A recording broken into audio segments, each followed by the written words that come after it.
میں آج تک کبھی نہیں نہایا، میں نے 1000 دفعہ باتیں سنی ہوئی ہیں، طرف آئیں بیری کے پتوں سے کوئی فرق نہیں پڑے گا، آپ نمازوں کی طرف۔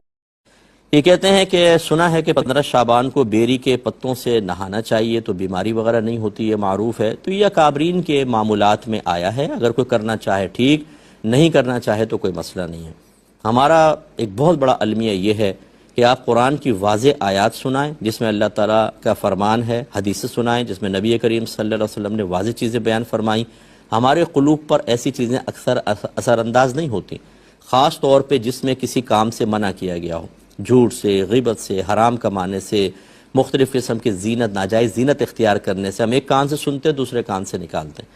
لیکن جہاں پر ہمیں کوئی بھی ایسی بات مل جائے جس میں دنیا کا فائدہ، تمہاری دعا قبول ہو جائے گی اور بالکل پولا پولا کام کر لیں، تمہارے ساری زندگی گناہ بخشے جائیں گے، تمہارے گھر میں برکتیں ہو جائیں گی، بچیوں کے رشتے آنا شروع ہو جائیں گے، اچھی جاب مل جائے گی، وہ تو ہم فوراً اختیار کرتے ہیں۔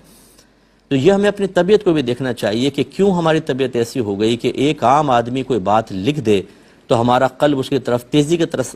تیزی سے مائل ہوتا ہے، لیکن اللہ تبارک و تعالیٰ اس کے رسول کریم صلی اللہ علیہ وسلم کوئی بات بیان فرمائیں تو ہم بالکل بے پرواہی کے ساتھ معاملہ کرتے ہیں۔ اس کا مطلب ہے کہ ہمارے ایمان میں خرابی پیدا ہو گئی ہے، کمزوری پیدا ہو گئی ہے، خلل پیدا ہوا ہے، ہمارا تقوی متاثر ہو چکا ہے، اور یہ چیزیں باعث ہلاکت ہیں۔ تو یہ میں نہیں کہہ رہا ہوں کہ آپ 15 شعبان کو اگر بیری کے پتوں سے نہائیں گے تو باعث ہلاکت ہے، وہ ایک سوچ اور فکر کی بات کر رہا ہوں، تو اس لیے اس کو اختیار کرنا چاہیں ٹھیک۔ میں آج تک کبھی نہیں نہایا، میں نے 1000 دفعہ باتیں سنی ہوئی ہیں، میں قرآن و حدیث کی جو بالکل واضح آیات اور چیزیں ان پر عمل کرنے کی کوشش کرتا ہوں۔ تو آپ بہرحال کرنا چاہیں ٹھیک، نہ کرنا چاہیں آپ عبادات کی طرف آئیں، بیری کے پتوں سے کوئی فرق نہیں پڑے گا، آپ نمازوں کی طرف آئیں، آپ اپنے گناہوں سے توبہ کی طرف آئیں، اس رات میں آپ قرآن پاک کی تلاوت کریں، اللہ کی طرف مائل ہوں، اپنی موت کو یاد کریں، تو یہ سب سے بیسٹ چیزیں ہوتی ہیں۔